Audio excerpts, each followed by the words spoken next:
ভিডিওতে আমরা চতুর্থ শ্রেণীর দ্বিতীয় পর্যায়ক্রমিক মূল্যায়নের ইংলিশের 7 নম্বর স্কুলের প্রশ্নের উত্তরগুলো আলোচনা করব। একের দিয়েছে write the synonym of the following word. Synonym মানে হচ্ছে সমার্থক শব্দ, সেম ইংলিশ মিনিং। এতে আছে এমব্লেড, ওয়াকড স্লোলি হবে। বিতে রিলিভড, ফ্রিড ফ্রম ফিয়ার, ভয় থেকে স্বস্তি পাওয়া বা মুক্তি পাওয়া। সিতে আছে আর্জেন্ট হবে ইমিডিয়েট। ডিতে প্রিটি হবে বিউটিফুল। নাম্বার 2 আছে make meaningful sentences emotion, do not make fun with somebody's emotion, মানে কারোর আবেগের সাথে খেলা করবে না বা মজা করবে না। বিতে deliver, he delivered some important papers, তিনি কিছু গুরুত্বপূর্ণ কাগজ দিয়ে এসছিলেন।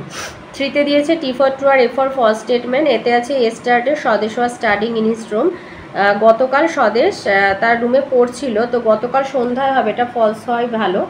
গতকাল বলেছে, টাইমটা যেহেতু বলেনি, এটা ছিল ইস্টারডে ইভিনিং হলে ট্রু হতো, যেটা ফলসই করে দেবে। বিতে দিয়েছে স্বদেশ এল্ডার ব্রাদার, স্বদেশের বড় ভাই, was deeply involved in the freedom movement, স্বাধীনতা সংগ্রামের সঙ্গে গভীরভাবে যুক্ত ছিল, এটা true. C the bag content some unimportant document, ব্যাগে কিছু অপ্রয়োজনীয় কাগজপত্র ছিল, এটা ফলস। নাম্বার 4 আছে fill in the blanks with appropriate word from your textbook. Textbook থেকে কিছু প্রয়োজন মানে উপযুক্ত শব্দ নিয়ে আর কি বসাতে বলছে। এতে বলেছে বারেমিয়া is a strange creature. B Subal and Matul were sailing down the Matla river.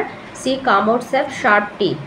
5-এ আছে চেঞ্জ দ্য নাম্বার, নাম্বার মানে বচন, বুশ বুশেস, হি দে হবে, সে তারা, অক্স অক্সেন, পটেটো পটেটোস।